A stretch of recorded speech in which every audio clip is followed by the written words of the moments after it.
first and foremost, I wanted to say what we're actually trying to do here, because I was thinking about that earlier, because we're going to have a discussion here, and it's mostly geared towards Christians or people that read the Bible or already know a lot of this stuff.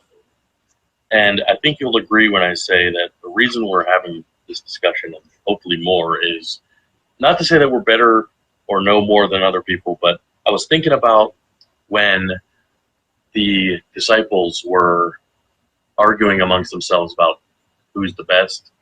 And I'm not trying to do that. I know you're not trying to say we're better than anyone. But there are things that are being taught mainstream all over the world to Christians that are just not true. Okay? And it's just a fact that they're not true. It's been part of the churches, isn't it? I feel like they've set themselves up in a way that deliberately to teach untruths or to teach a certain way so that the people can be herded into the direction that they want them to go with the Bible and spirituality as well. And so we were just going to go through the Bible from the beginning. Yeah. You know, there is so much in Genesis. I look at it as like a type for Revelation because there's the beginning and the end. But like right off the bat, I wanted to say something when it comes to like the first verse in the Bible. And I think you've heard of this, but it's the Hebrew letter Aleph, and how it is given a numerical value of 1. But when it's used at the beginning of Hebrew years, it's 1,000. And so that letter Aleph is mentioned 6 times in the first verse of the Bible, which alludes to 6,000 years. But I'm going to get into that later in this discussion. But yeah, have you heard of that? No, I haven't. That sounds interesting. So where is that put in? The first verse. The first verse. Right in the very first verse of the Bible. Right. The letter Aleph is given a numerical value of 1, but when it's in Hebrew years, it's 1,000. And right. Aleph is mentioned 6 times in the very first verse of the Bible. Walter Veith taught me that. Oh, okay. I do like him. Right. I probably have heard it, but I've forgotten about it. I'm going to mention later on in this discussion about how 6,000 years of history has been shown from the very first verse. And there's many other... Have you heard about that? How there's supposed to be 6,000 years of history, and then that's it. Like, that's basically it. Yeah, I have heard that. I mean, there's lots of different versions of, you know, how long history's gone for. But I mean, when you go back with the generations of the Bible, it's around 6,000 years. So yeah, you said Walter Veith had spoken about it. But, yeah. Do you take it literally? I absolutely do. I mean, I think that it's literal, but I'm sort of looking at it metaphorically.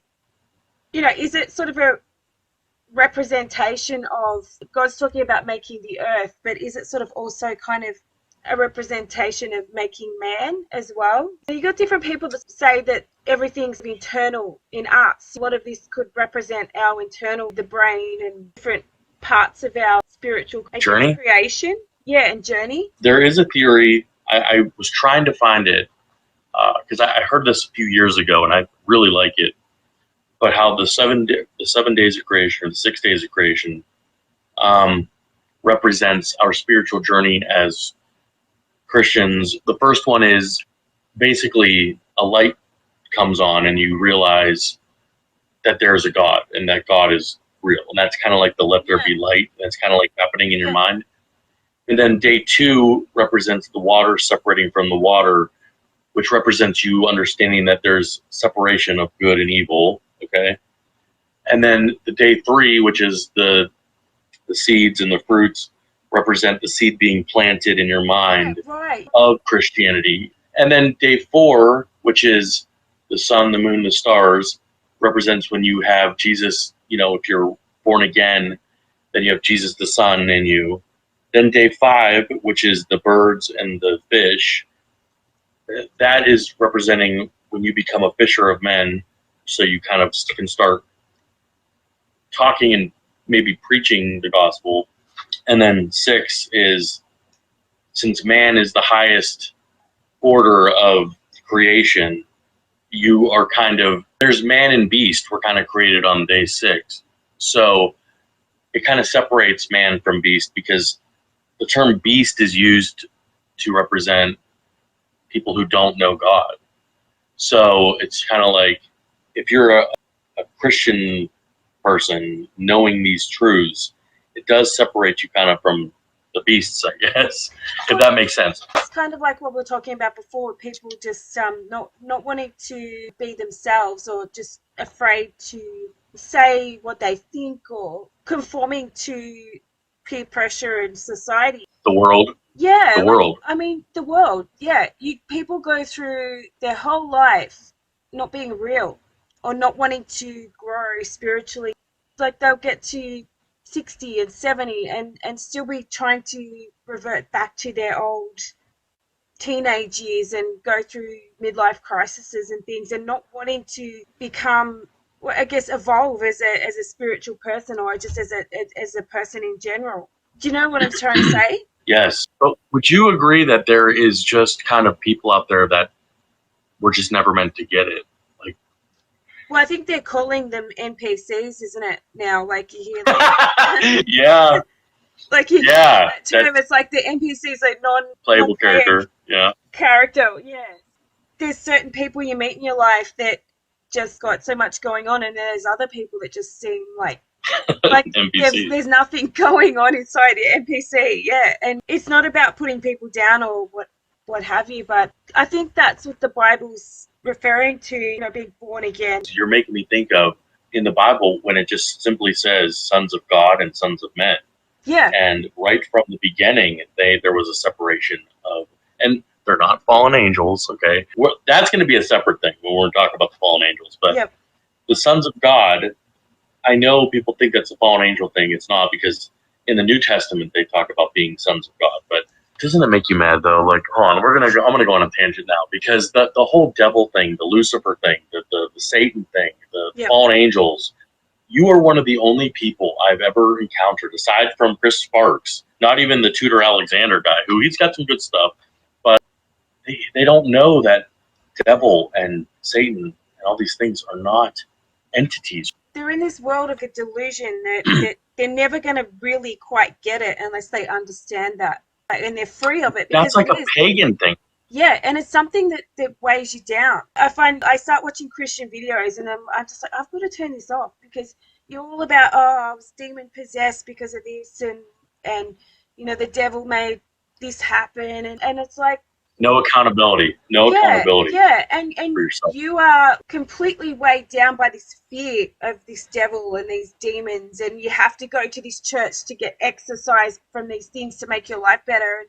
They live in absolute fear of this boogeyman. And when you don't have that, and that's not real, and that it's really just a negative side of man and yourself and people, you're kind of like, I can deal with this. I can start working on this now. Whereas it's not like beforehand, you're kind of like, oh, the devil's sending demons around and trying to scare me. And you live in absolute fear of these boogeymen, basically. And it's like, absolutely. Well, when you start thinking about it, why would God do this? Why would God allow this to his people? Yeah.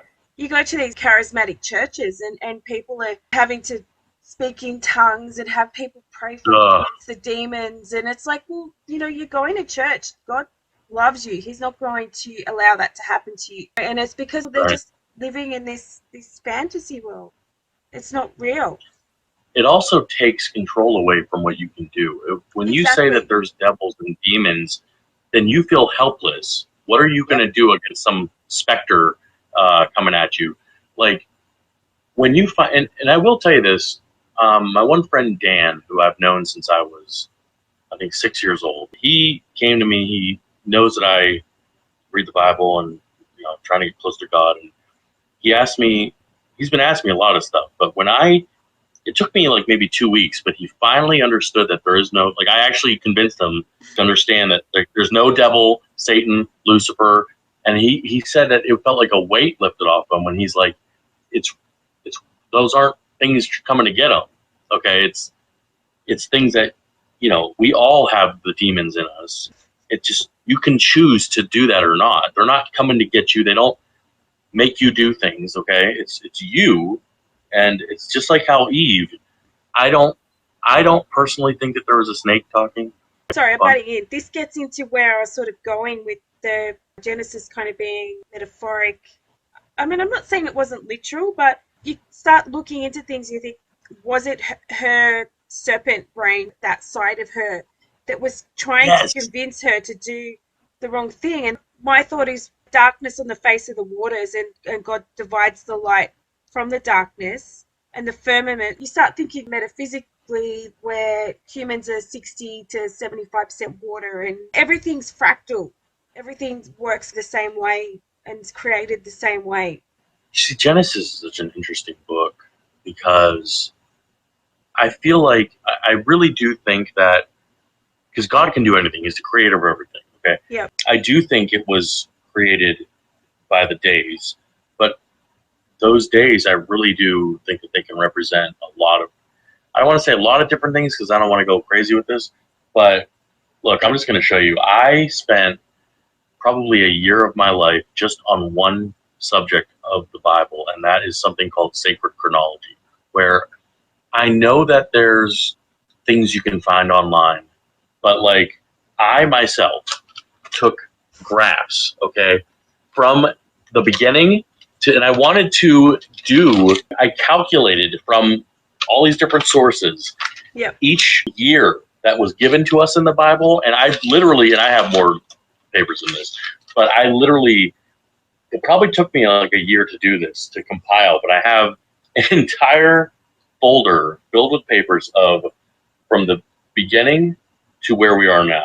Okay, I got Napoleon on there, I got Adam on there, I got Moses, I got everything. It took me a long time to do this. But another thing that I like with the 6 days of creation and the seventh day, which is rest, is it shows from Adam to when around Enoch was taken up.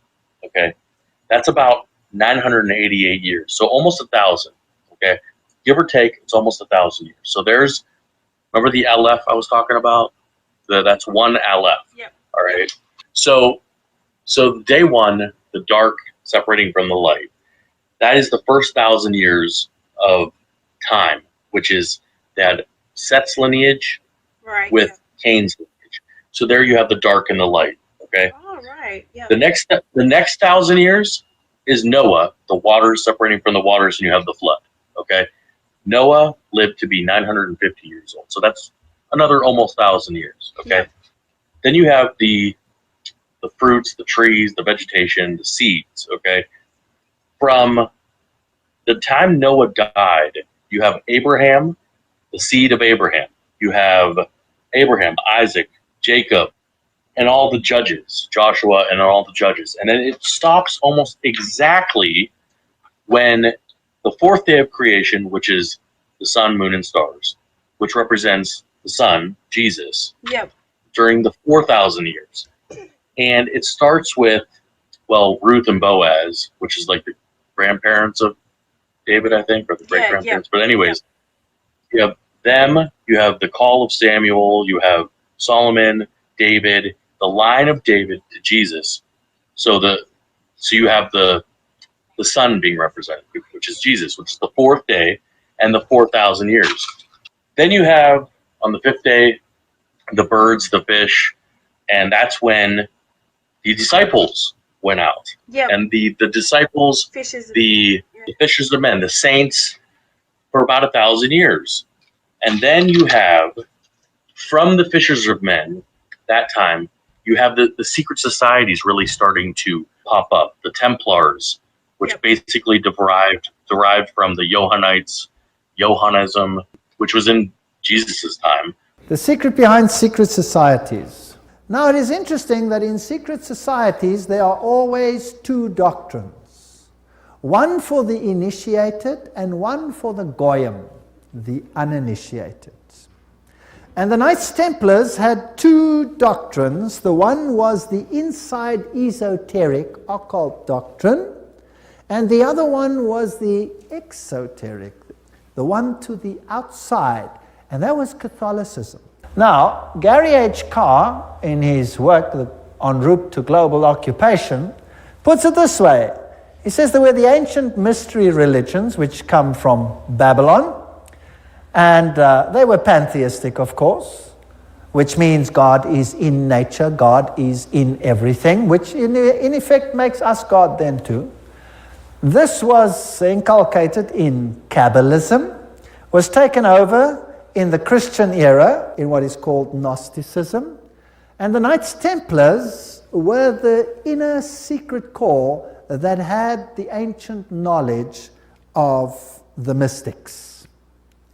This was carried further through Rosicrucianism, Freemasonry, and the Illuminati, which, according to Gary Carr, controls Marxism, American European secret societies and political societies, international banking, and the World Council of Churches. Now that sounds very strange. Is the World Council of Churches controlled by Freemasonry?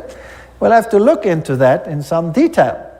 Then, of course, you have the entire New Age movement, the Theosophical societies, the many cults, and all these things are all controlled by this mechanism to make null and void the doctrine of salvation in Christ alone. That will be the final battle. And in order to achieve this, this woman has concealed herself and has hid herself in a garb of Christianity, and people receive the Goyim doctrine and do not know what the inner core doctrine is. That is quite something. Christianity and the secret societies, we could just summarize it as follows. The old Babylonian religion gave rise to Kabbalism. Via the Essenes and others, Gnosticism came into existence, and Gnosticism was founded by Simon Magus. This comes from no other source than History de la Magie and by Eliphas Levi. Wow, that's a high Masonic source. So Gnosticism, founded by Simon Magus. Then this Gnosticism, with its secret doctrine, was eventually, over time, through many intermediary organizations, carried over to the Knights Templars. And the Knights Templars were a group of a Roman Catholic order, if you like, that were set over the temple site to protect it. And they had strong links to Islamic societies, the Ismailis, the Karmatites, the Fatimites, the Druzes, and the Assassins. And these are very, very interesting, and we'll be dealing with them when we talk about the Islamic connection, what the secret societies actually teach. Just like the Templars had two doctrines, one for the Goyim, the uninitiated, and one for the insiders, and the two diametrically opposed to each other, so the secret societies of Islam do exactly the same thing. But that's another lecture. Now the Templars, they had their secret inner information inculcated in the Rosicrucians and the Jesuits. The Jesuits, again, formed and created Freemasonry. And Freemasonry was created as the Protestant arm of the Roman Catholic Church. Unbeknown to them, beguiled, fooled, if you like, into doing the work that Rome wanted them to do, so that Rome could sit in the background while Freemasonry did it for them. And then it wasn't them, it was them. And it was mainly Protestants that were doing it, and not Rome. Very clever. Very, very clever indeed. But you see these secret societies starting to get bigger and bigger and more, have more influence. And then you have things to come like around the Crusade period. Because I think exactly I was the other day, who was it? The guy who wrote the clergy plan. Yeah, that family, like from he's part of an aristocratic European family, and they claim their lineage back to the Byzantine Empire, which goes back to that whole Constantine, and so that Constantine, yeah, and the Eastern Roman Empire, and so all of that ties in with around that time of Crusades and all those secret societies starting up.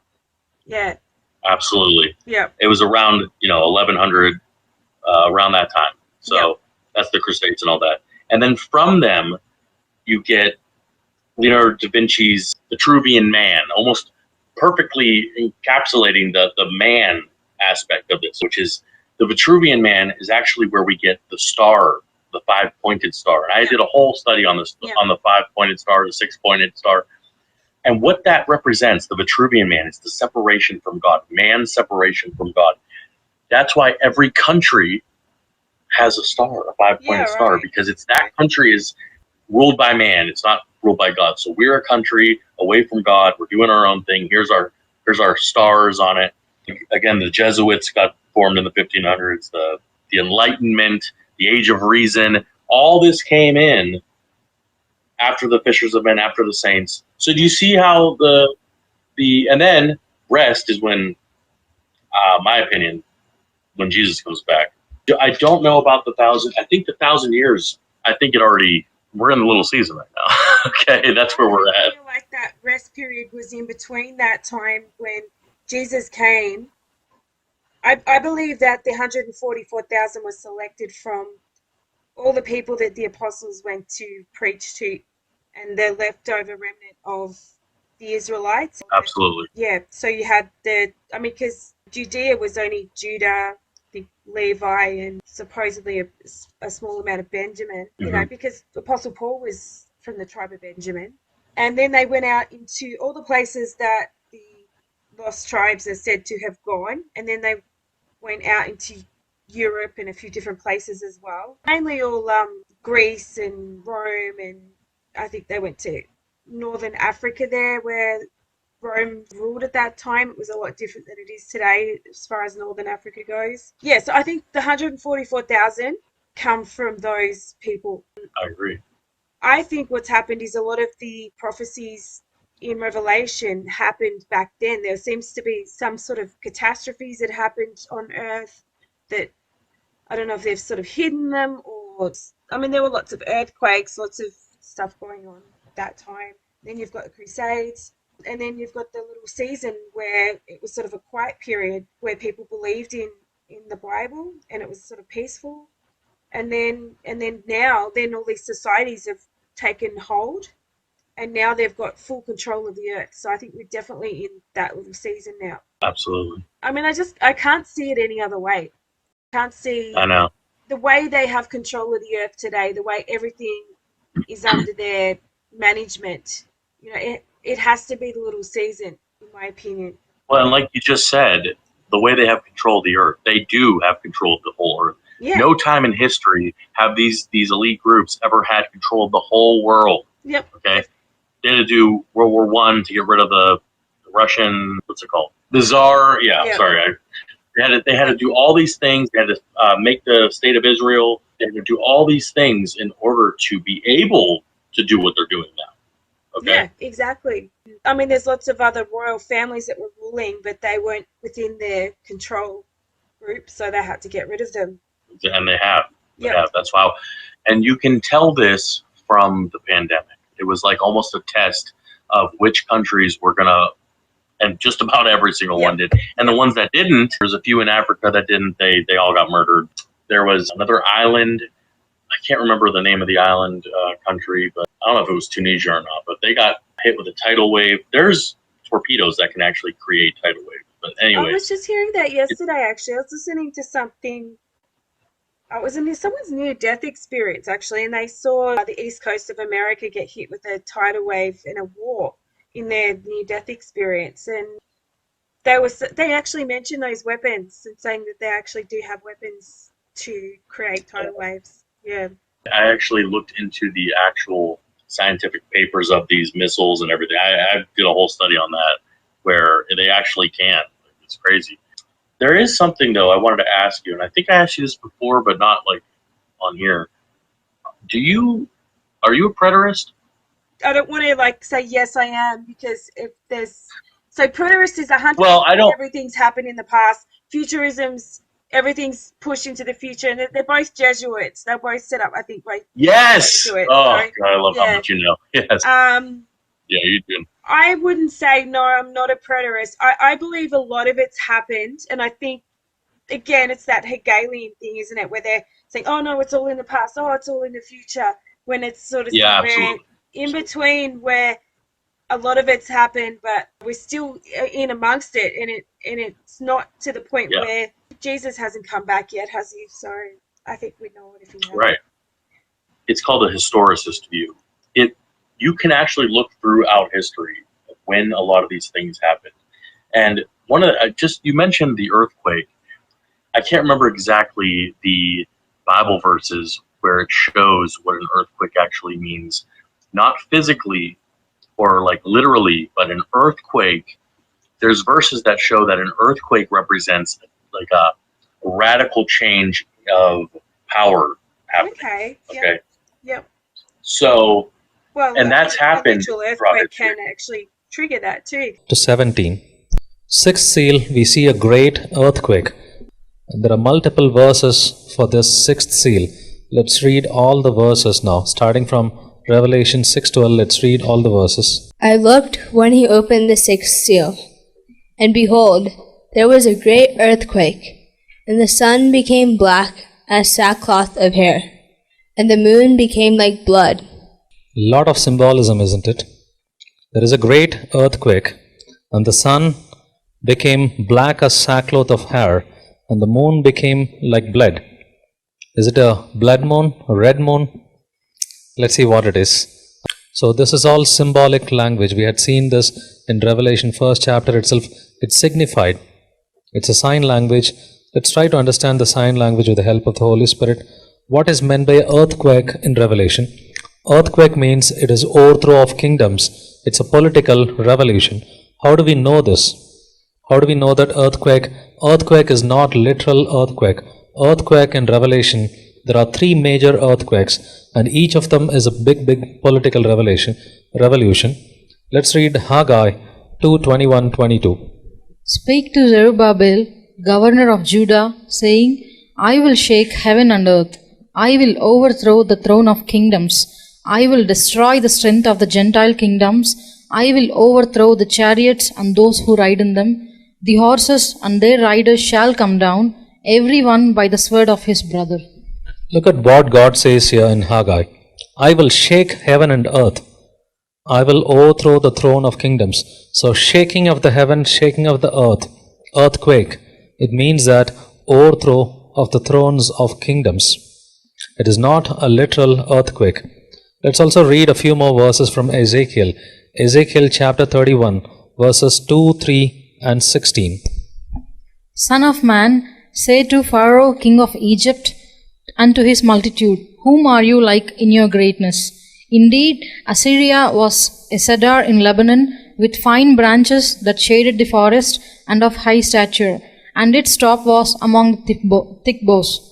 I made the nation shake at the sound of its fall, when I cast it down to hell together with those who descend into the pit, and all the trees of Eden, choice of the best of Lebanon, all the drink water were comforted in the depths of the earth.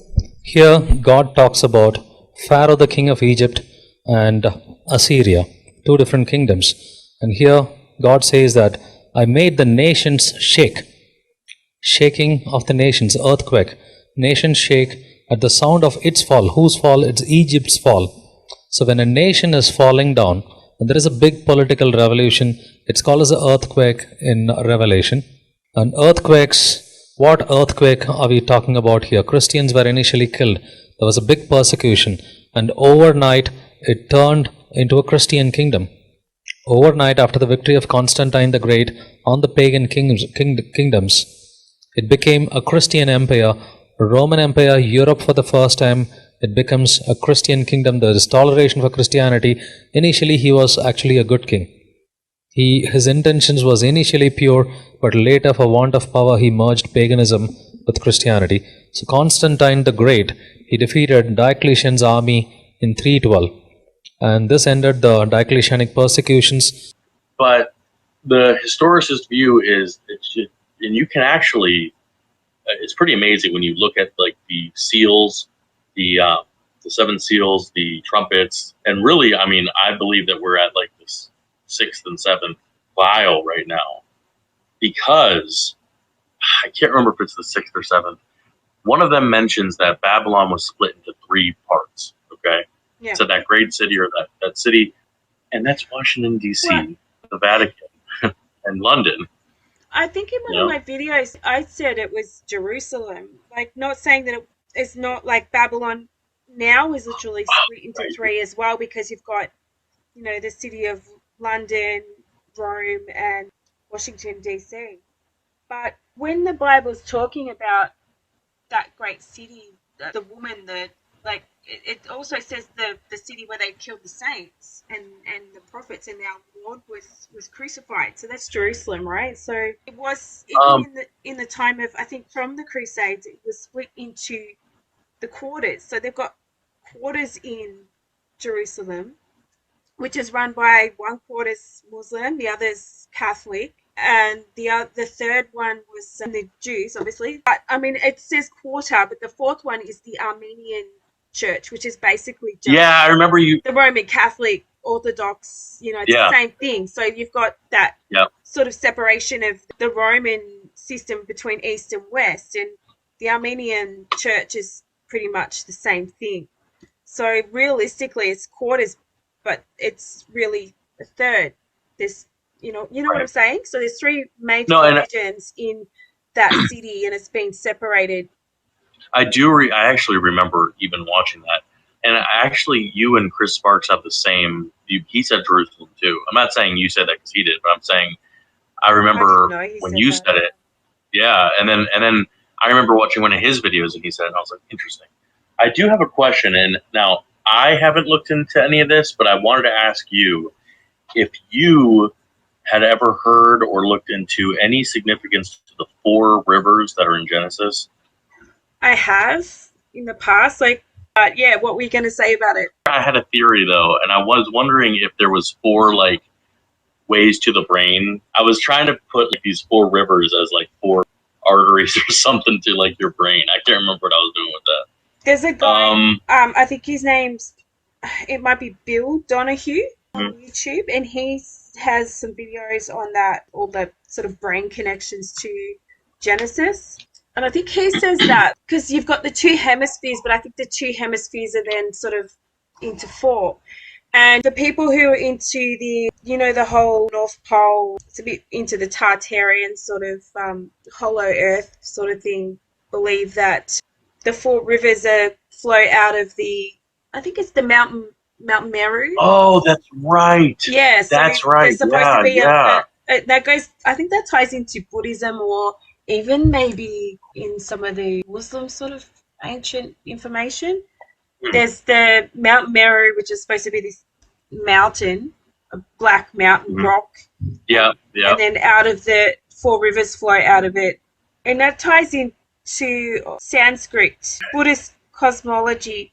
So, I mean, which goes back, all the Buddhism goes back to the Hindu traditions, which go way back. I love your Buddhist video. Your Buddhist video. Oh yeah, I love it. I honestly think I'm right about this, because everyone's like, oh, Jesus is just a copy of Buddha, and I actually thought they're saying, oh, we found this Buddhist temple, and it's this many thousand years older than Jesus, or 500 or 1,000 years older, and so I'm looking at it, and I'm like, what actual information do they have on all of these ancient temples or whatever they've found on Buddha that proves that he's real? Because all of the Buddhist texts are at least 200 years past Jesus' time. That's why I feel like you debunked it. Yeah, there was nothing. There was the only thing they all go back to is the pillars of Ashoka. I think that's how you say his name. And nothing on those pillars actually gives any information about some prince or king named Buddha or whatever his name was. Right. Yeah, it all could be referred to. It was all after Krishna. It could all be Krishna, and the word they use for Buddhist simply means enlightened one. That's so it's not saying that this specific person who was called Buddha came and preached this philosophy. And all of this stuff they find in the ancient Buddhist temples, it all could completely be Hindu, Krishna-based temples. Yep. And that all goes back to Orion anyway. So, I'm like, oh my goodness, no one's talking about this. No one.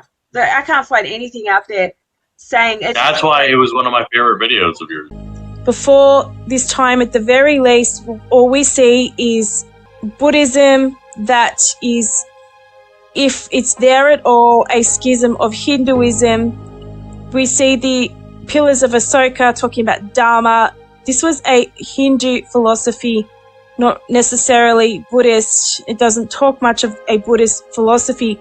So if we go into the scriptures of Buddhism, which all come centuries after Christ, we see that they're now incorporating Christian teachings and even stories that associate or resemble those of the apostles' stories about Jesus.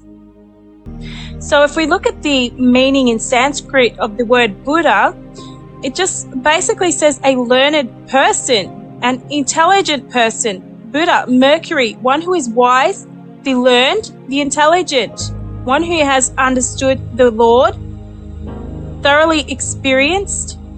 These are the Sanskrit definitions of Buddha. It also says here that Vishnu, Buddha, is a Sanskrit word referring to one of the 10 incarnations of Vishnu. This incarnation appeared in the Dvapara Yuga.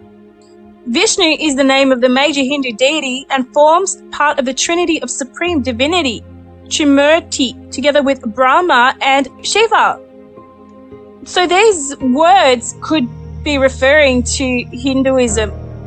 Is Buddha Gautama actually written on these pillars, who is referring to the king who was enlightened as the Buddha? I think because these edicts refer a lot to Dharma, these people want to see into these edicts that they are Buddhist. Minor Rock Edict 2, thus says the beloved of the gods, whatever the beloved of the gods orders must be carried out in every respect. These virtues of Dharma should be followed. Now we know Dharma is Hindu, it's not specifically Buddhist.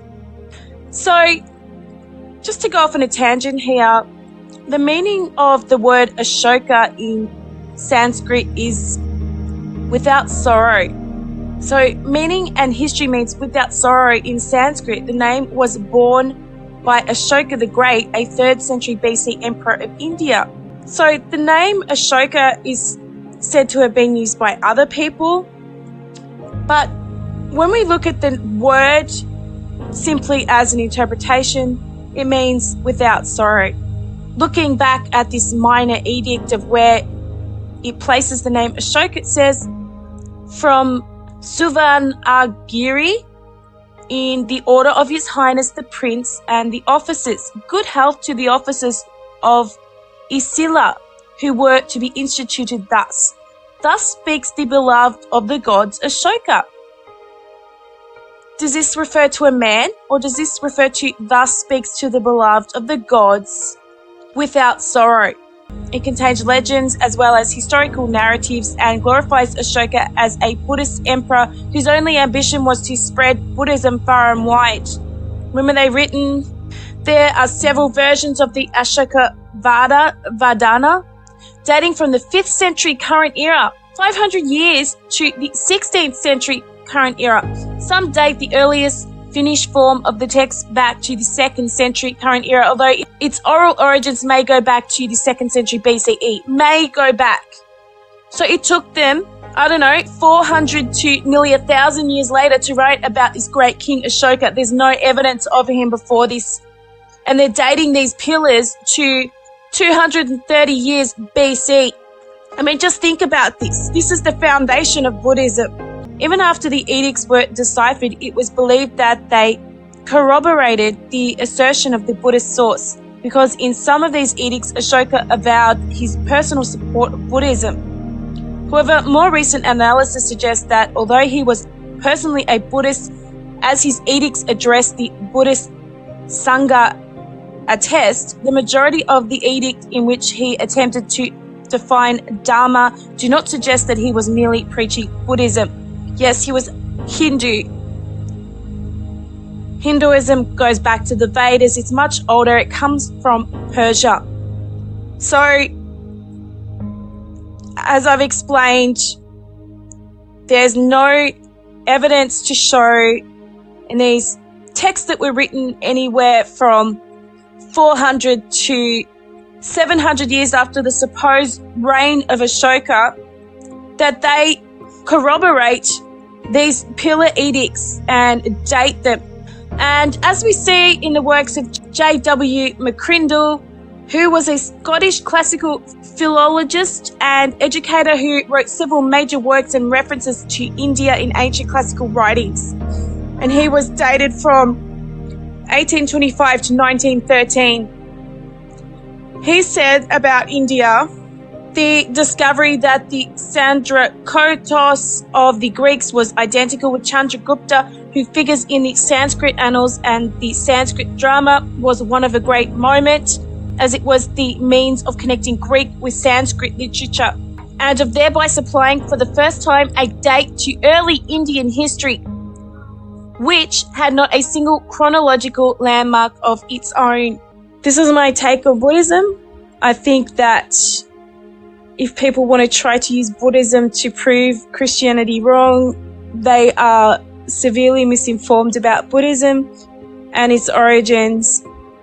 And they really need to look at the historical facts, which are, in my opinion, flimsy and lack any cross-reference in other historical texts, as the Bible has. Ancient nations and empires in their writings describe peoples from the Bible, and this cross-references the Bible and its teachings or its history. And there's nothing in Buddhism that does that at all. In fact, what we're told is that Indian history has no foundation for its chronology. At the time of the supposed birth of Buddha and the erection of the Ashoka pillar edicts, the pillars are the foundation for the timeline of Buddhism, and there is no historical cross-reference in other cultures or any real solid information placing these pillars into a Greek or Roman time frame that we can associate with our current era timeline. Pretty much all historical evidence of Buddhism, as far as scriptures and information regarding the Buddha's teachings, are from an AD chronological perspective. Therefore, I think that we can say that it's not Christianity that was influenced by Buddhism, but the other way around, it was Buddhism that was influenced by Christianity. I know there's all the stories that go back of like the virgin birth, but that was also a promise to Adam and Eve, and it was the plan from the beginning, right? It's like we're still being created. Jesus is our next level of creation, really. What's sin? Missing the mark, right? So that's what Adam and Eve did. They missed the mark. They didn't fulfill what they were designed to do. They went the wrong way. And humanity... That's why Jesus is called the second Adam. Yeah, exactly. And we needed to be leveled up in some way. And that's what we were talking about before. Other people don't want to do that. They're just happy getting all the things of the world, which is what Eve saw in the tree. Pride of life. It was good for food. All of these things that the serpent told Eve that she needed. And these are the things that people are afraid of losing because they've got all these things in life, especially in our day where we're like in the Western world, we're all pretty well off, and people who have spent a lot of money getting a degree and they've set this life up. It's all the things of the tree, and they're afraid to speak out about it because they might lose it. And Jesus has come to take us to a completely different level. Not many people want to go there. But what were we talking about before that? And I've gone off. The Mount Meru, the rivers. There's a guy on YouTube, he does archaeological videos, and they're really good. And he does one on the four rivers of where they actually are. And one of them he came up with, I think it was the Pison, I think that's the name of the river. Pison. Yeah, that's one of them.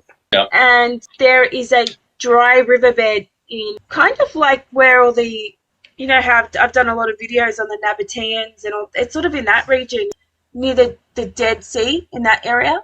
There's a dry riverbed there that he thinks is one of those rivers. Because, I mean, if you want to say that they're literal rivers, and I think they are, that was something I was going into with when I first read the first chapter of Genesis.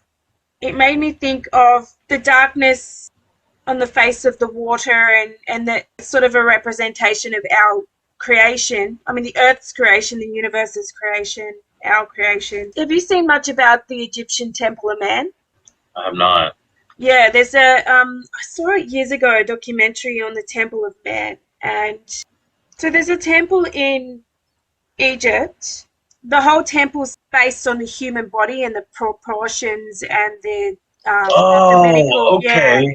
I mean, that guy, like, if they're literal rivers, this guy, it's called Expedition Bible, and he does a really good job of actually finding the real rivers, if they are, because I mean, it mentions the Euphrates and, you know, a few real rivers, whether or not people have called them that because of the Bible.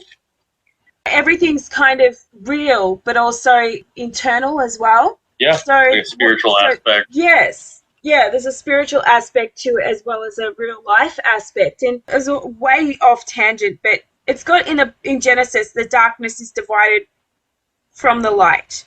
You know, you've got the Freemasonry with all the light and dark tiles, and they're really obsessed with that kind of light and dark.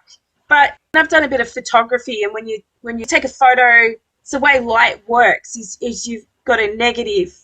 So the negative is the opposite of the light and dark. The physics of it all, like what we see in our reality, it's the light reflecting off particles. Our whole sort of visual world is set up from light and dark. Like I said, you get a negative from a photo and you print a positive from it, and then you can take a negative from the positive, and it just keeps going on and on and on, you know, this dark and light, you know what I mean?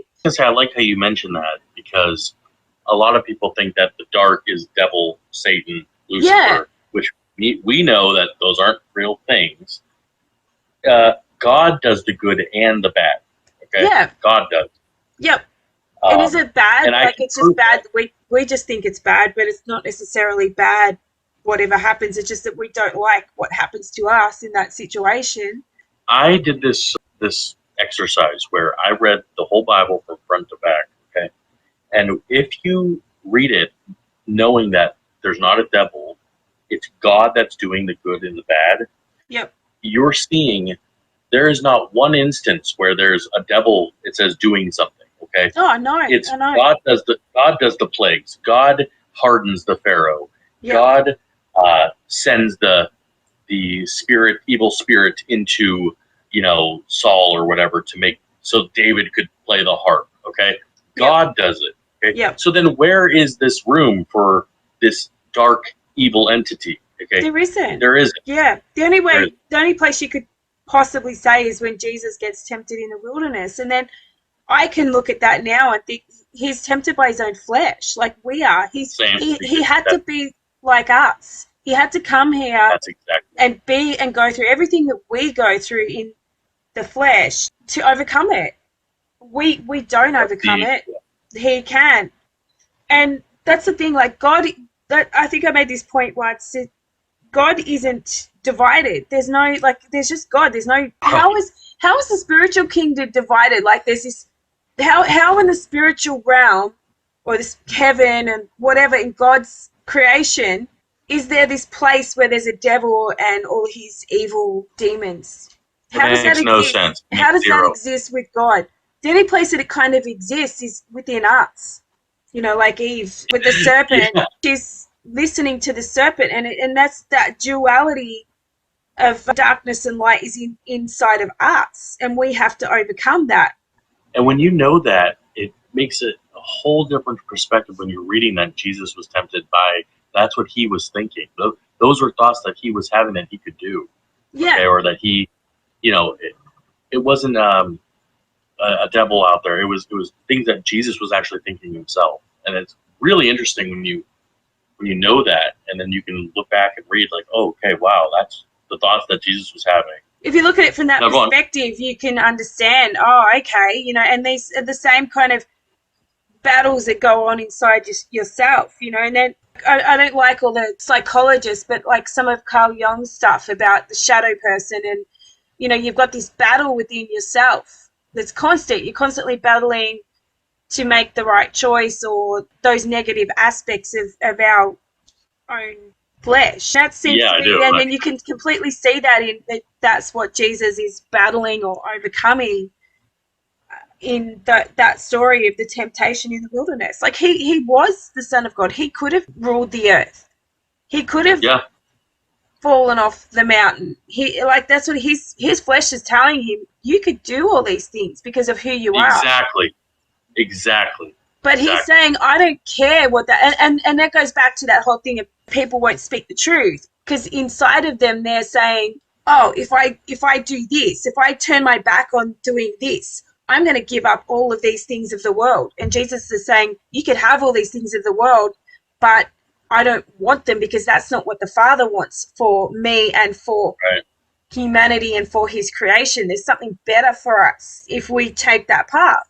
That's what God's got planned for what he originally had planned for Adam and Eve. And people saying, I just want all this rubbish from the world, and I'm not going to speak up. I'm not going to say the truth because I'm happy with my little portion, like the prodigal son. What it sounds like you're saying is it's all about obedience or disobedience. Yeah. Like, really, that's what they Adam and Eve, you know, disobeyed. Cain disobeyed. You know, all these, they did, and Jesus obeyed. He's the one that can obey everything. Yep. And you've got to learn to listen to the Spirit to do that, right? So, like the Holy Spirit. So you've got to obey. It's like Paul talks about there's two, just doesn't he say something like that? There's two men within him, like he must increase and I must decrease. He talks a lot about the heart. It says here in John actually said it, but I know Paul talks about it. It says John 3:30-35, he must increase, but I must decrease. He that cometh from above is above all. He that is of the earth is earthly, and speaketh of the earth. He that cometh from heaven is above all. And what he hath seen and heard, and that he testifieth, and no man receiveth his testimony. Yeah, so it's talking about spirit here. It says, he that hath received his testimony hath set to his seal that God is true. For he whom God hath sent speaketh the words of God, for God giveth not the Spirit by measure unto him. The Father loveth the Son, and hath given all things into his hand. So basically John's saying that his personal desires will decrease so that the spiritual desires will increase. And that comes from God, and that's the intention of God for us. Yeah. You said that in a really good way. I really like that. I have this this urge though to get stuff out. Look, I'm going to tell you why, because I do too. I've gotten to a point, and I think you have too, where I can't watch anyone because I like to watch people that know more than me. I'm not saying I know everything, but I find myself, whenever I watch something, I'll be like, I already know this, or this person doesn't know what they're talking about. Yeah, yep. So it's like, I can't really watch anything. Even that Tudor Alexander guy that I showed you.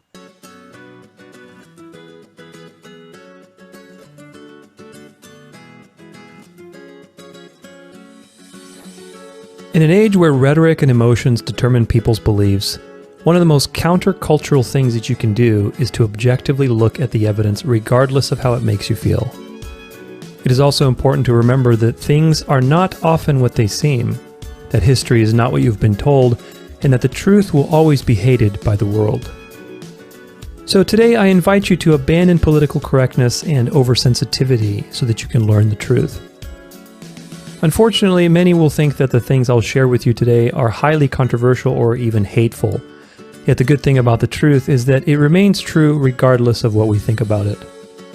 With that in mind, many believe that the Jews are God's chosen people, and that God intends to bless the Jews and the state of Israel at some point in the future because he obligated himself to do so with Abraham.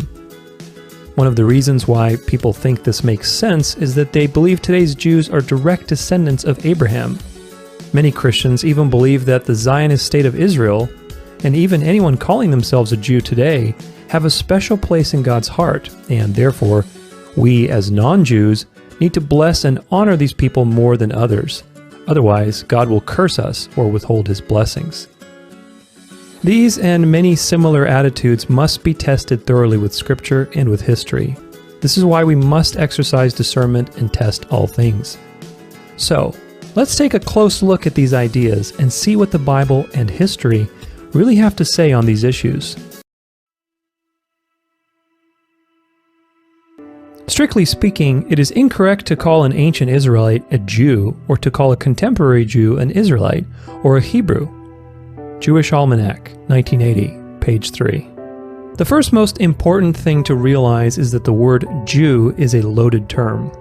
It originates from one of the tribes of Israel named Judah. Judah was one of Jacob's 12 sons, and the term Jew refers to people who lived in or were from Judah, the territory of land that the tribe of Judah received as their inheritance once they entered the Promised Land. Later this was called Judea, which is a Greco-Roman transliteration, and that means that the Jews were specifically from Judea. This may seem like no big deal, but it's actually very significant. Firstly, what it means is that those before the territory of Judah was created were not Jews. Moses wasn't a Jew, nor was he Jewish. Jacob was not a Jew or Jewish either. Isaac wasn't a Jew, nor was he Jewish. Abraham wasn't a Jew, because Abraham was a Hebrew, a descendant of Eber. Abraham was also promised to be the father of many nations, not just one nation or group of people, i.e. the Jews. In fact, up until and including Jacob, all of these patriarchs were referred to as Hebrews. God famously changed Jacob's name to Israel, and between the time of Jacob, through the time of Moses, and up until the territory of Judah was established, the people of the Bible were called Hebrews and Israelites, respectively. What this means is that once the term Jew even began being used, it was really only used to refer to a minority of the people within Israel, that is, the Judeans or those from Judah. The Bible is therefore not about the Jews, nor are the Jews the founders of monotheism, nor even the majority of people highlighted in Scripture. Samson was from the tribe of Dan. Deborah was from the tribe of Ephraim. Gideon was from Manasseh. Elijah came from Gad or Manasseh. And Elisha, his protege, came from Issachar. Joshua and Samuel were from the tribe of Ephraim. And Moses and Aaron were from the tribe of Levi. All of these famous Bible heroes were Israelites, not Jews. They did not come from Judah, nor did they refer to themselves as Jews, because they had no reason to. The Bible also speaks of Egyptians, Phoenicians, Assyrians, Babylonians, Armenians, Persians, Greeks, Romans, and countless other pagan tribes and peoples. So, anyone telling you that the Jews are the center of Scripture is just not telling you the truth. But now things start to get a little more complicated, and for that you have to know a bit of history. When the Israelites took the Promised Land, they eventually formed two kingdoms, Israel and Judah, or the northern and southern kingdom. Israel, which was the northern kingdom, was composed of the 10 tribes of Israel, and Judah was composed of Benjamin and Judah in the south. It's important to remember now that the Israelites were surrounded by pagan tribes that they had failed to exterminate many times, often intermarrying with them and adopting their pagan practices instead. This disobedience angered God, and he brought judgment on both Israel and Judah through the various empires that conquered them and took them away, like the Assyrians and the Babylonians. After the Babylonians were themselves judged by God using the Persian Empire, a window opened up for some of the Israelites to move back to their territories. Of course, by this time, which was around the 5th century BC, that territory had been taken up by pagan tribes again, particularly the Edomites. This is a significant detail, so remember it for later. Now for a quick genealogy review. Isaac, Abraham's son, had two sons, Jacob and Esau. Jacob was the younger and received God's blessing. Jacob gave rise to the 12 tribes of Israel, or the Israelites. In Genesis 36 verses 2 through 3, the Bible tells us that Esau took 3 wives, 2 being Canaanites, which was a prohibited union by God, and an Ishmaelite. The various sons that Esau had with these women together created the Edomites, Edom means red, and Esau was described as being born red in Genesis 25, verse 25. Nevertheless, because Esau lost his inheritance to Jacob, this bitterness and hatred was passed down through the generations. The Edomites despised their Israelite cousins and often sought to destroy them, or at the very least hinder them in any way possible. Some examples of this are the Edomites blocking the Israelites from going through their land to the Promised Land, despite the Israelites' assurance of a peaceful pass-through. This is found in Numbers 20, verse 21. David and Saul conquered the Edomites many times, and an instance during the reign of Jehoshaphat, where the Edomites tried and failed to take over Israel, is recorded in 2 Chronicles chapter 20. Lastly, and perhaps most importantly, the Edomites allied themselves with Nebuchadnezzar during the Babylonian invasion and destroyed the first temple. This is documented in Psalm 137, verse 7. All of this history is important to understand for what comes next. Edom and Israel were mortal enemies, and Edomites had nothing to do with God, God's promises, or God's people. Remember that Esau married 2 Canaanite women, a union that God prohibited because the Canaanites had abominable practices, like sacrificing and eating their children, orgies, sorcery, ruthlessness, and basically everything that God hates, just as he says through the prophet Micah in Micah 1, verses 2 through 3.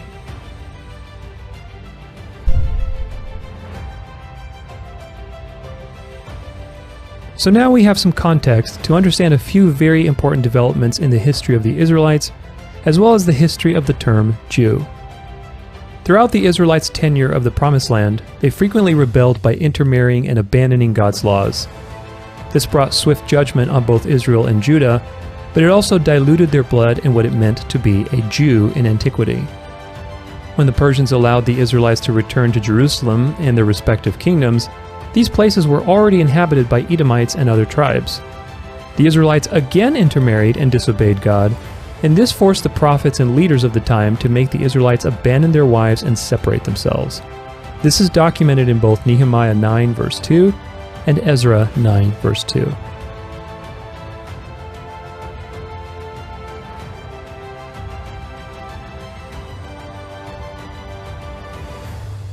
After the Persians came the Greeks with Alexander the Great, but Alexander quickly passed away and his kingdom split into 4 major territories.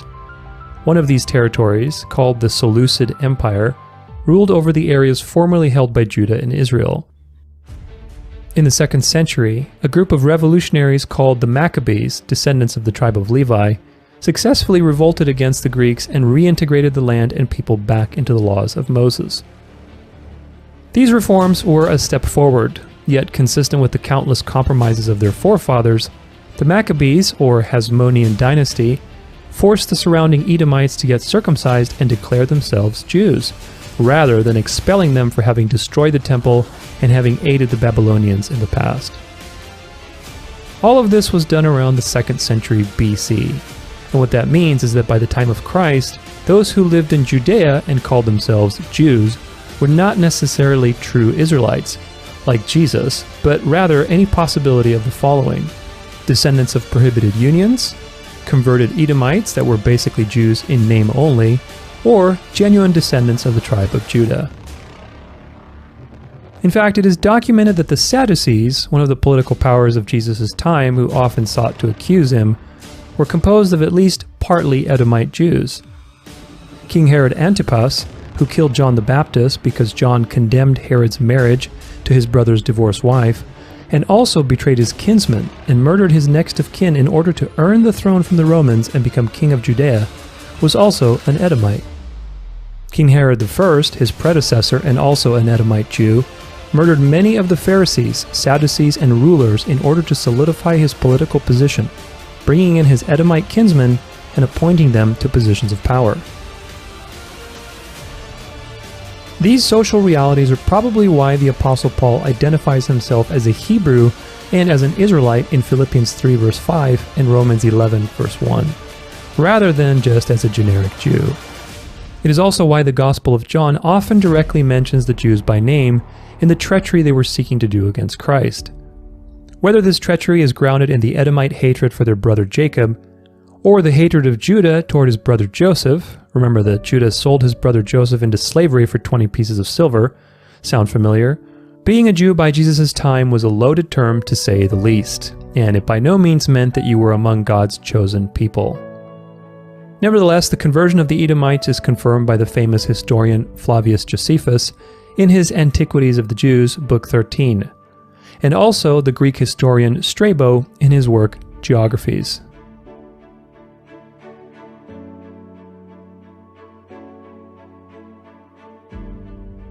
He's He good. talks about Like, the devil and Satan. yep. I I mean, know. I can switch off from it. I think all of us don't have the whole big picture, or we're getting certain parts of it as we progress. So I can turn off to the Right. fact that, okay, he's not there yet on this subject. But Yeah, sometimes, like, when it just undermines the whole topic, and you kind of, I just can't listen to you anymore. It's not going where I want it to go, or the subjects that I want to delve into. Nobody out there is doing that. It's frustrating. right. I will say that he knows more than most people. Okay, Yeah. I don't know. What are your thoughts on his idea that there's going to be a fake Christian nationalism? I kind of think it's interesting. Look, I wouldn't rule it out, because I mean he's going on the basis of the Vatican being behind everything. Like, I think, and I think they are.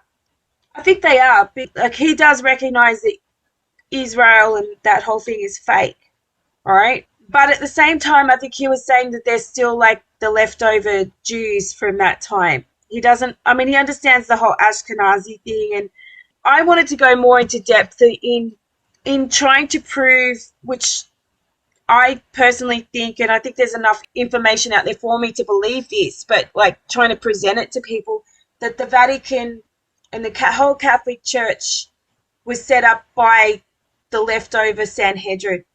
I think that all of those Edomite, because I think a lot of them were Edomite who Herod appointed as rulers, I think all of those people, I know they moved to Syria, and they were very much in control, and then the Herods were very powerful in Rome and all that sort of stuff. I think they saw the potential of Christianity, and they flipped it into, they took over the Judaism and the temple.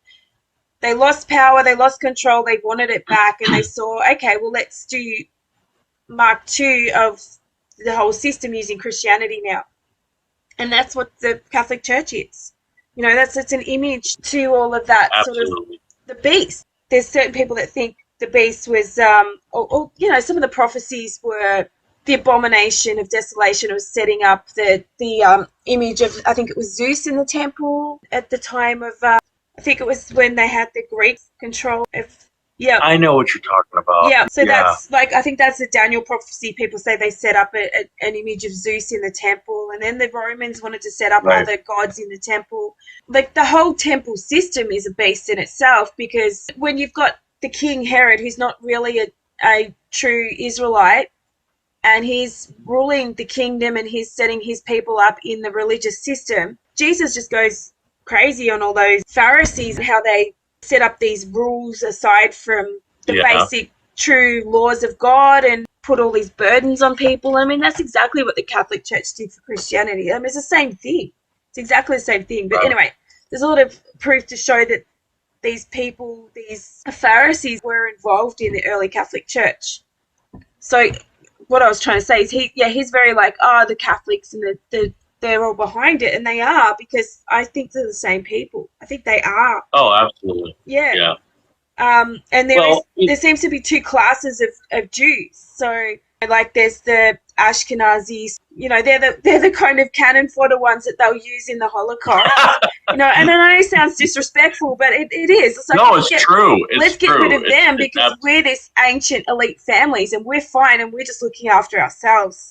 And that's through this religious and banking system. They don't care about sacrificing a few lower class people that, and then we've seen them do it, though. Of course. We have proof that they've done that. Now, would you say that? So, even in the Bible, it showed that the Edomites converted to Judaism.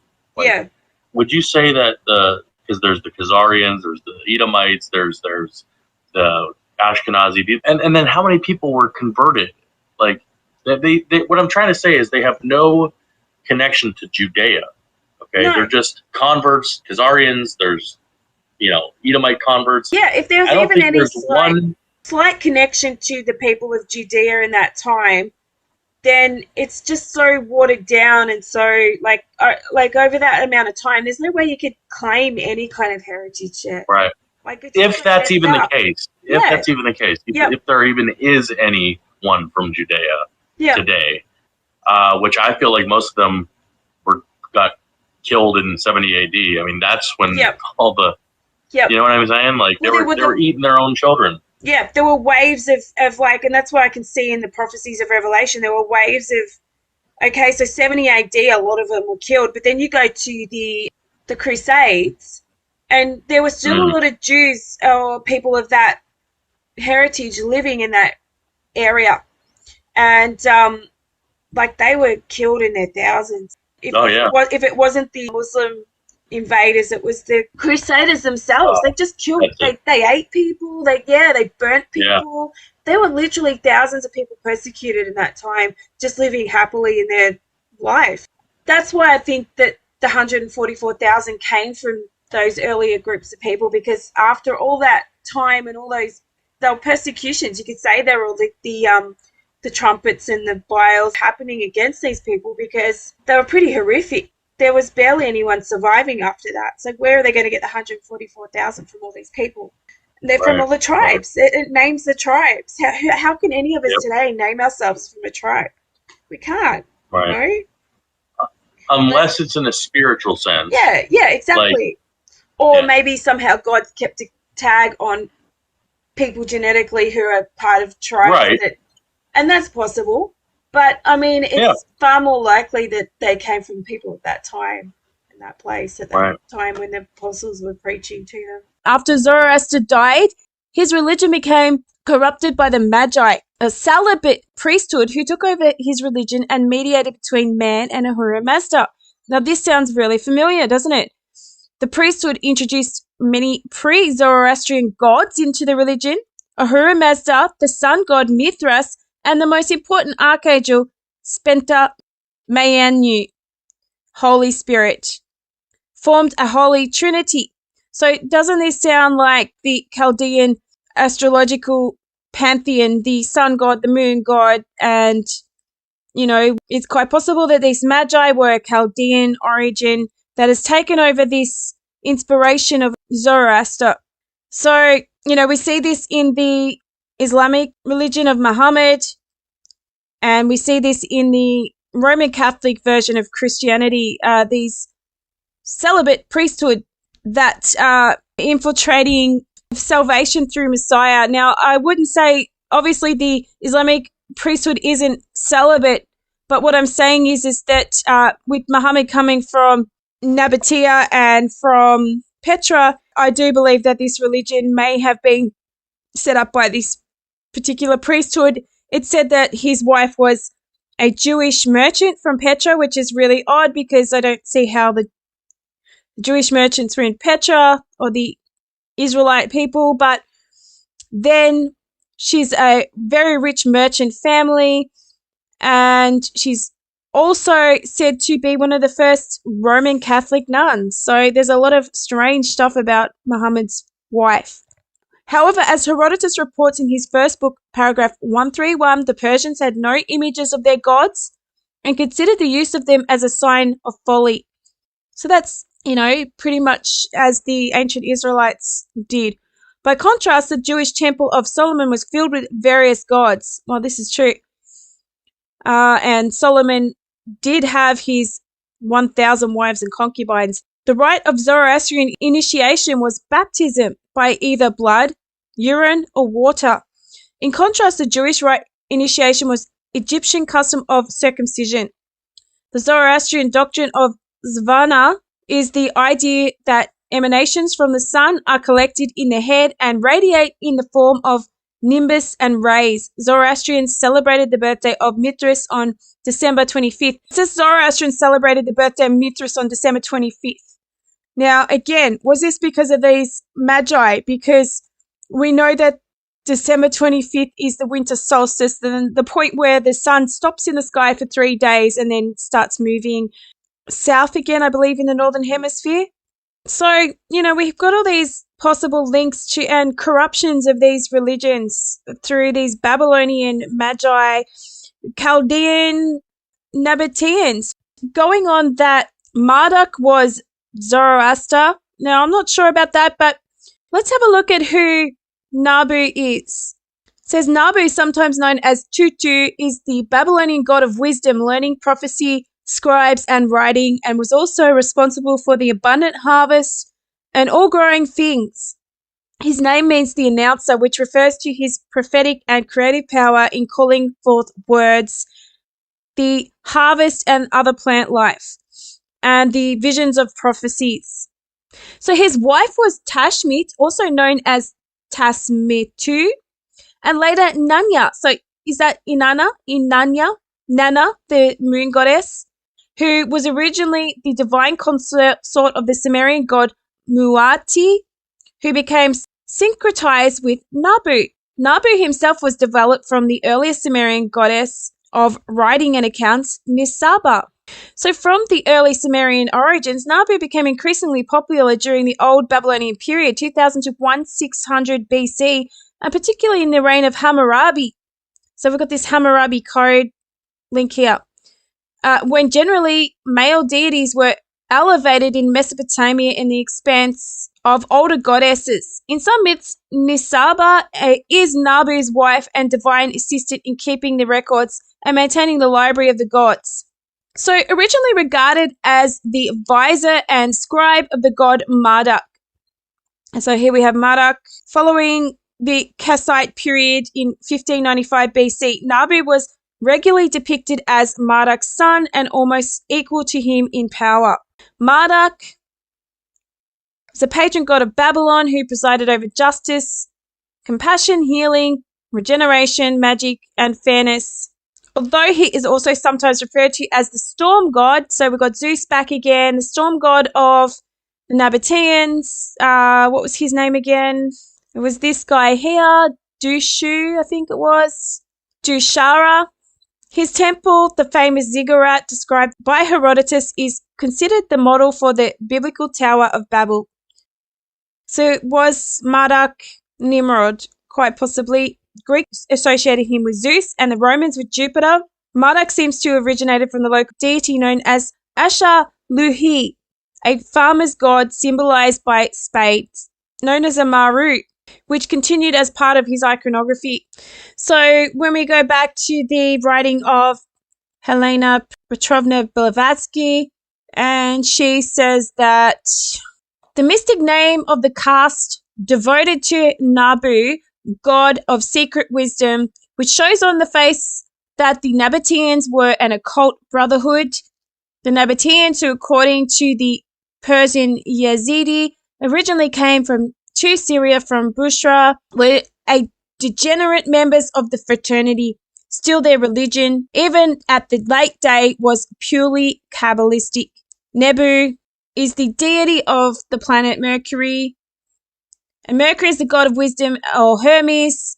So we've got Blavatsky again saying that these mystics, these magi, what I believe Chaldeans, because it says here they lived in ancient Chaldea or Babylonia, were basically the astrological worshippers, Radhanite merchants, the people that are behind the whole control of religion and politics since history of man, which we see today in our own so-called Christian religions.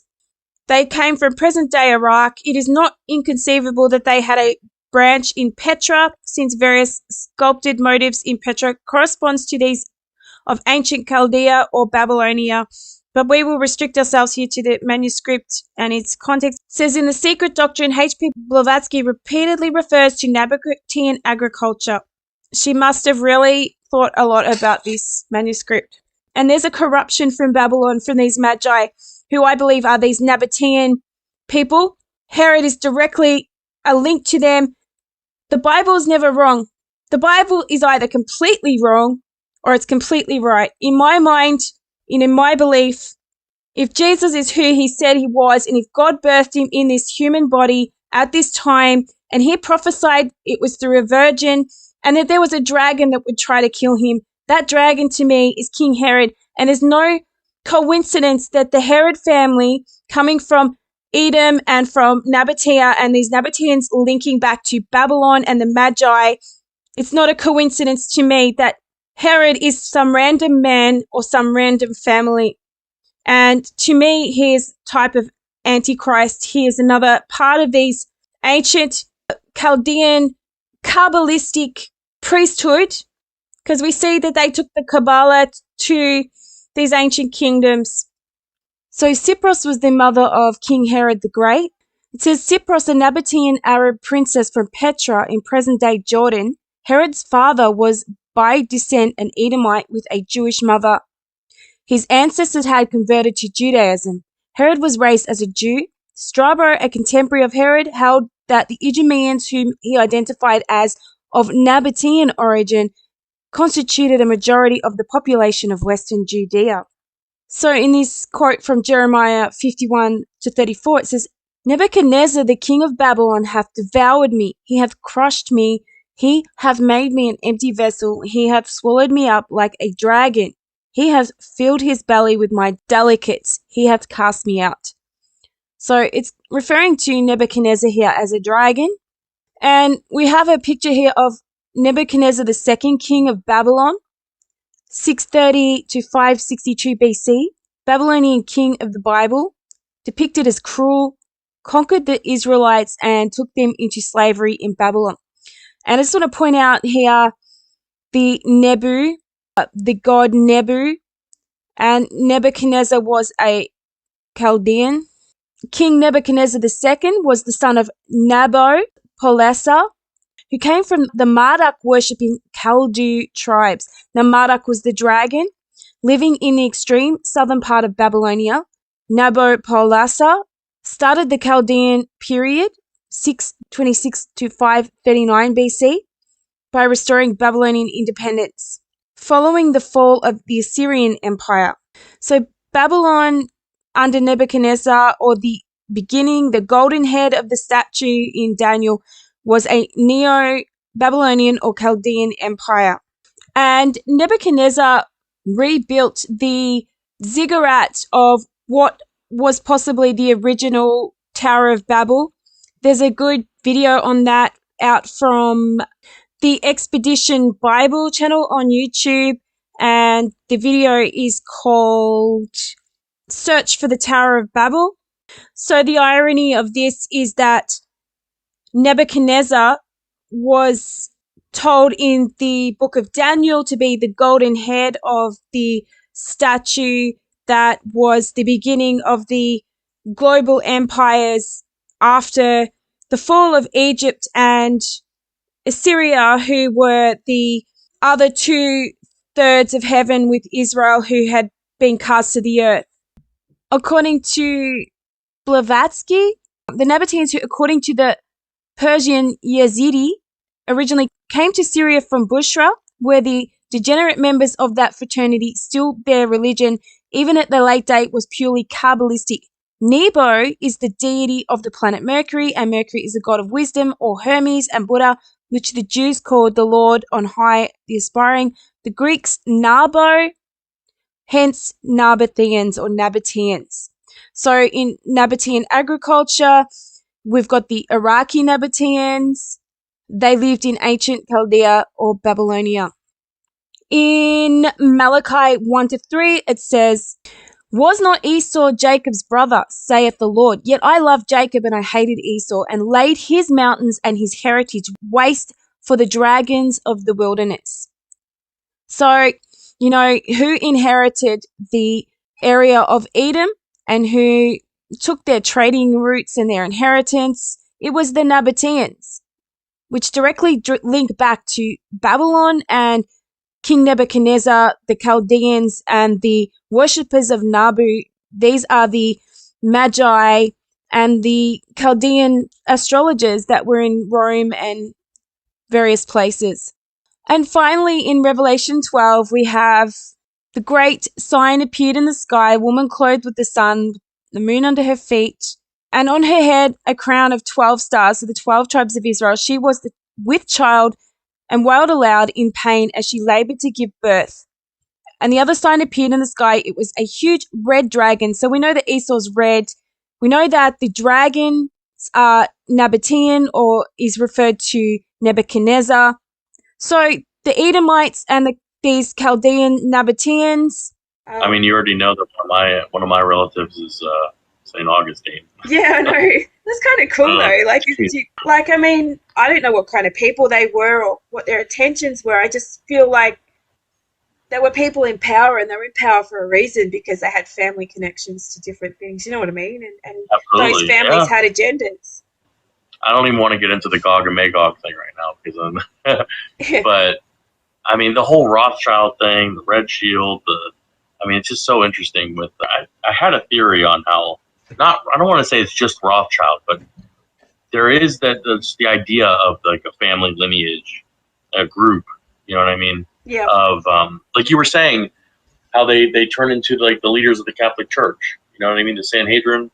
I like that idea that there is like this group that came from there. So this is what interested me about this Kalergi guy. I think he's Jewish on his father's side. His mother was part, or I don't know if she's full Japanese aristocracy, but you know, he's saying, or they're claiming that they go back to Byzantine families. And what I found interesting is when you're trying to trace lineages of families, is they don't go back that far. It's very easy to trace families into the Byzantine time from the Romans, or it seems that way, or not easy, but there seems to be a lot more information about the families where they went up to the Byzantine period and then the so-called Dark Age. And then there's this blank where you can't trace the families. So how can they trace their families back to Byzantine times? These people are obviously keeping a record of where they're from. And I think they can trace them. I think they've deliberately hidden where they come from, because for sure. They've moved into areas of, say, Europe and that, where they're not from. And not a lot of the people there would have wanted them to be ruling over them, because they were probably outsiders. They've come from somewhere else and they've got money, and they're just like taking over people's countries, and as they do today. Exactly. I mean, how many people with money come into our countries and start buying up all the houses and taking over, and the real people of that region are just left destitute in many ways. That's how empires work. Like, you try to trace the royal families back to past the Dark Ages, and you can't do it. Like, there's no information online about it. When you said that you believe that the people that are basically running the Catholic Church are the same ones that were those families from the Sanhedrin, I really like that idea. When you go back and look at a lot of these early church fathers, they've got all these suspect sort of family backgrounds. You know, they were merchants, shipping merchants, and you know, they had a lot of money. Their families were from the same sort of regions that these groups were part of. The reason I also like it is because the Sanhedrin back then, they love these large lists of laws and things to do. And is that not how the Catholic Church is, with their sitting up and kneeling and standing up and the wafer and doing this and putting this on your forehead every Ash Tuesday? And it's almost like the same exact thing that they were doing, just masked as Christianity. It's just exactly. You know, and it's like incense and all that. We kind of know that the Roman Catholic system is the whore of Babylon, you know, and it's all Babylonian. And we know that, I mean, and a lot of people don't connect the Sanhedrin to Babylon. When you start looking into the Edomite background and where all that comes from, it's coming directly from Babylon. How did that Babylonian system get into the Sanhedrin? And because some people might think, it's from when they came back from Babylon, and that's true. It could have been that, but it's also all that Edomite, Idumean religion, and that all comes directly from Babylon. You know, when I found that stuff on Blavatsky and the Nabataean agriculture. And so, like, you go into Nabataean history and they say, we don't know where they came from. They just appeared, you know. And then you've got this group in Iraq, that's It's all related to Nebuchadnezzar, mind you, because like they were the worshippers of Nebu, right? Right, I remember that. Nabataean. Yeah, and Nabu, I remember that. So the same people that took over Iraq at that time, which became Nebuchadnezzar's empire, were these Nabataean nomadic herd people. Yeah, so I mean, Nebuchadnezzar's family conquered them, I think, and took it over. Like just going back, trying to remember back from what I read. And they were part of these nomadic people who were this Nabataean agriculture sort of book is based on, and no one wants to translate it properly into English or recognize it in history. And so it's all kind of like, oh, we don't know where the Nabataeans come from, but, you know, they've got the same name and very similar culture, and they're trading along. They're probably just not allowed. Routes. Yeah, exactly. So, like, it's kind of a bit like that whole Buddhist thing. I feel like it's something that a part of history that it's there and they're talking about it, but they're not making these connections deliberately, because then you start making connections. Herod's family is directly linked to Nabataean aristocracy and merchant roots, right. And it's the same thing, you know, Silk Road, trading, merchants, the Phoenicians and the Phoenician traders, well, they were all working together. They're all trading together along these silk and spice routes. Absolutely. And it's still the same today. Like, we're still in this stupid merchant system. And have you seen that they're trying to make a new Silk Road? Or they're trying to make a new one? Yeah, it's the Belt and Road project, That's it. The Belt and Road Initiative. So they want to get rid of they want to make the across overland trade again. So between China and who's in the slap bang in the middle of that is like Ukraine and Israel. Yeah. Between Europe and China, and that's always been the case, like between East and West. That's why King David and Solomon was so wealthy, because they were taking the crossroad trade from down, you know, India, which came up through Saudi Arabia up the coast there, and up from China, from all the eastern sort of Asian countries, and they would take it through Israel, Jerusalem, and they were trading with the Phoenicians, who would across with the boats into Europe. So vice versa. So they was right in the middle of all this trade.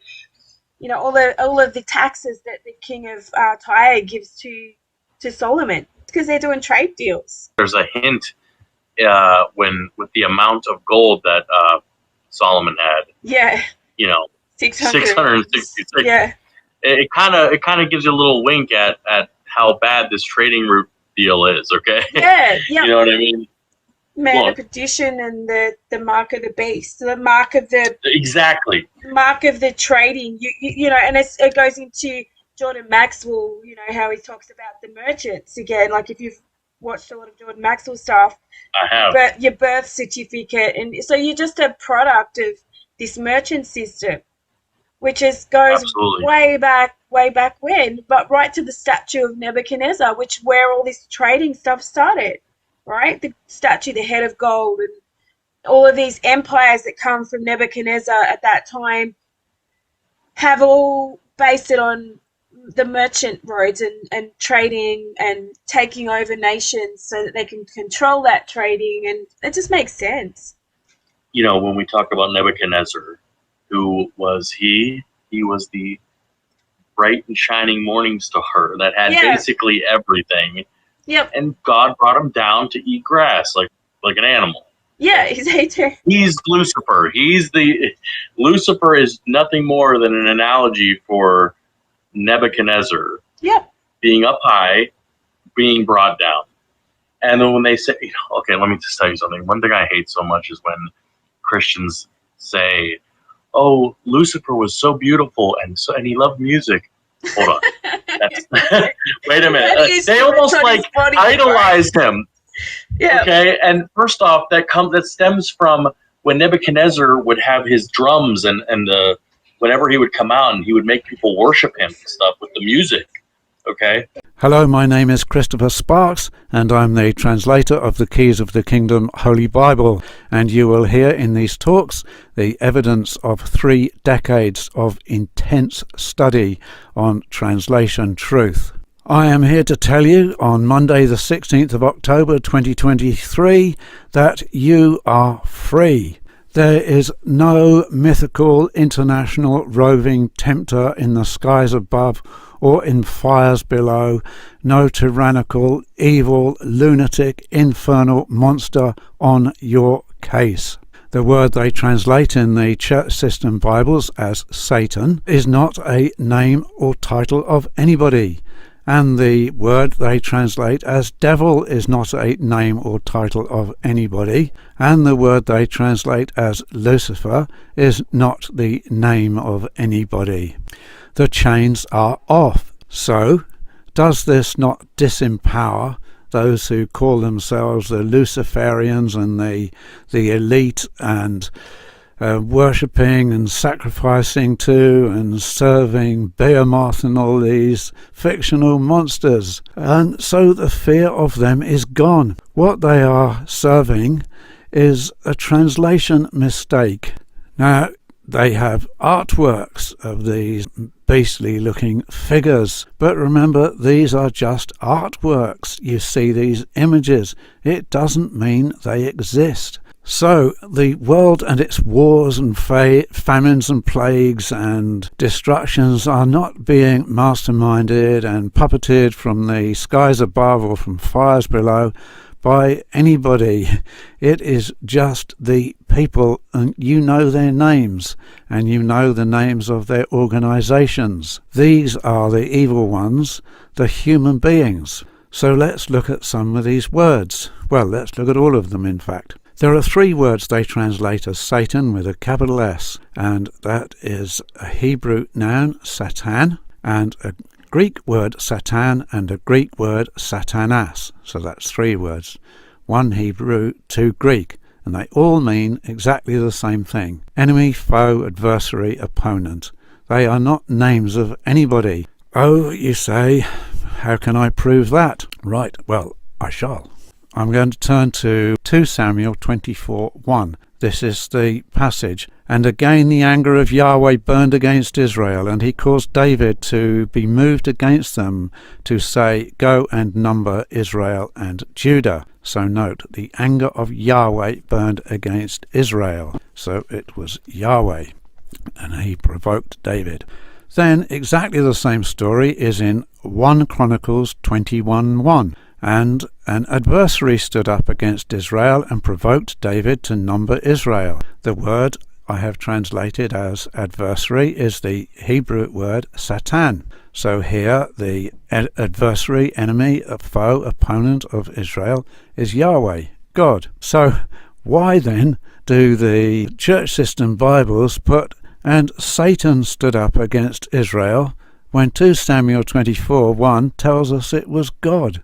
You see, it's internally disharmonious and disagreeable. And is this not now a blasphemy? They've called God Satan. Now, I don't think they did that deliberately, but had they not been of a Babylonian mindset, they would not have done this, because they should have known that the Hebrew noun Satan is not a name, a proper noun. Names are proper nouns, but is a common noun for adversary, opponent, foe, enemy. And so then another occurrence is in Matthew 16, verse 23, turning to the New Testament. Now when Jesus tells the disciples he's going to be arrested and tried and killed, Peter takes him aside and says, oh, this shouldn't happen to you. And Jesus rebukes him and says, you have in mind not the things of God, but the things of men. And he says, get behind me, adversary. And I believe this was an idiom in those regions. This is only an opinion. Right? I'll label my opinions and label my facts, and that's an opinion. And so why then do the church Bibles have Jesus calling his friend Peter Satan with a capital S? So they've called God Satan, and they've called Peter Satan. They call God and Peter Satan. Now, this proves beyond any shadow of a doubt that these words are common nouns for enemy and adversary. That is how they should be translated. all the way through in every single occurrence with no exception. Right, then there's the word they translate as devil, and this is the Greek word diabolos. Funny how this devil just suddenly appears in the New Testament.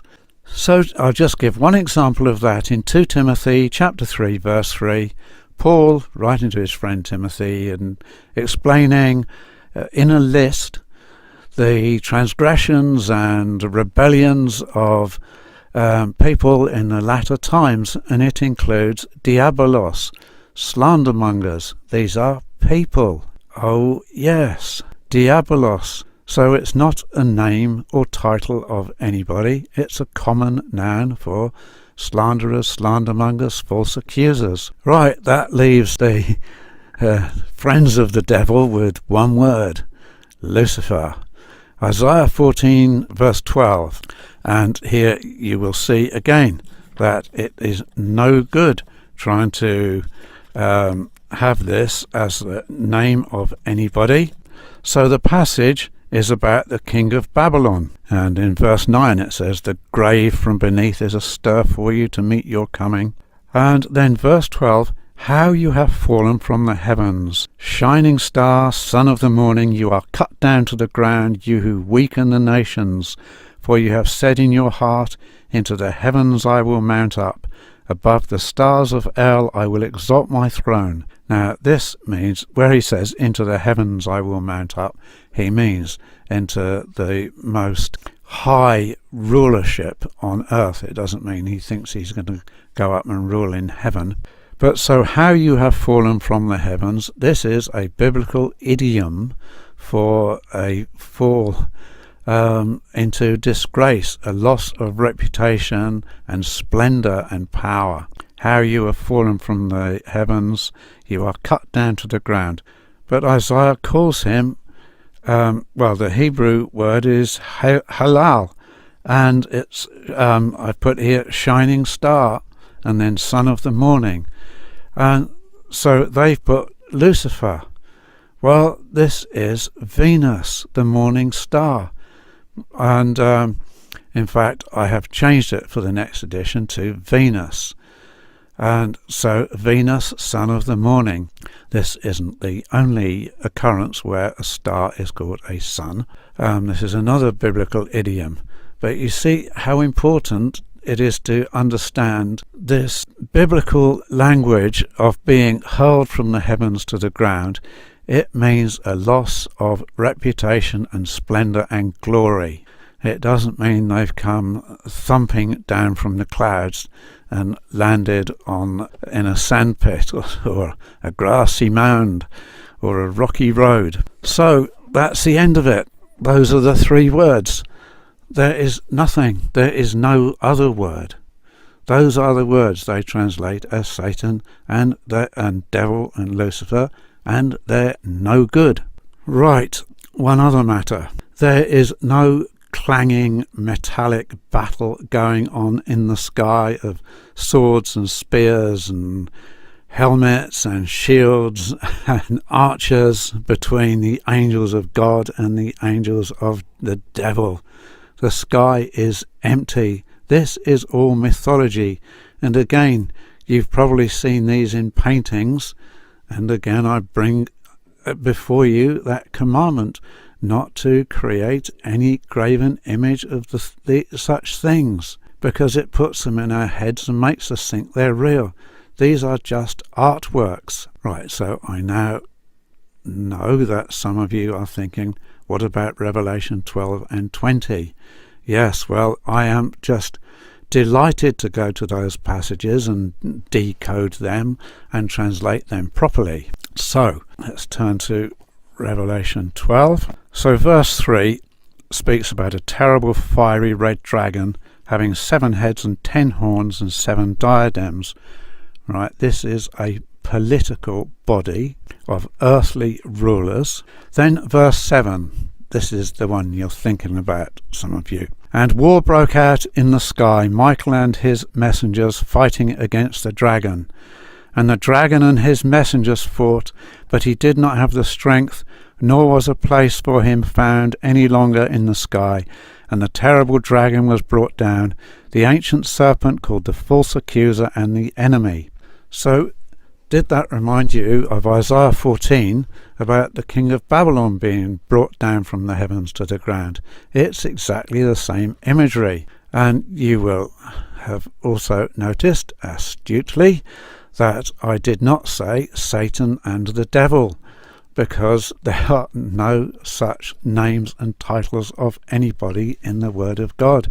It's all from mythology. So war broke out in the sky, right? This means among the rulership. We've just had that political body of the fiery red dragon.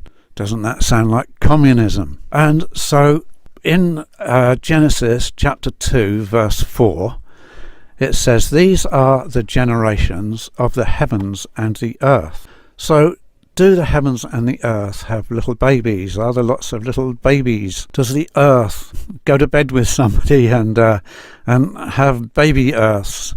Obviously not, because heavens and earth here are being used to represent those ruling and those ruled, the rulers and the people. And so in the Keys of the Kingdom, I've put a footnote at this passage, giving the genealogies that are given in the book of Genesis. And they are Adam, Noah again restated, Shem, Terah, Ishmael, Isaac, Esau and Jacob. Those genealogies. So when it says the genealogies or the generations of the heavens and the earth, it's talking about them. The heavens and the earth are those people. And another witness for this truth is in Isaiah chapter 1. It says in verse 2, "Hear, O heavens, and hear, O earth." So just as Genesis 2 verse 4, heavens and earth means people, here Isaiah is obviously talking to people. "Hear, you heavens, and give ear, you earth, for Yahweh has spoken." So in other words, listen to the voice of God. And then in verse 10 it explains it. "Hear the word of Yahweh, you rulers of Sodom, give ear to the law of our Elohim, you people of Gomorrah." So there we are, rulers and people. There you have heavens and earth decoded.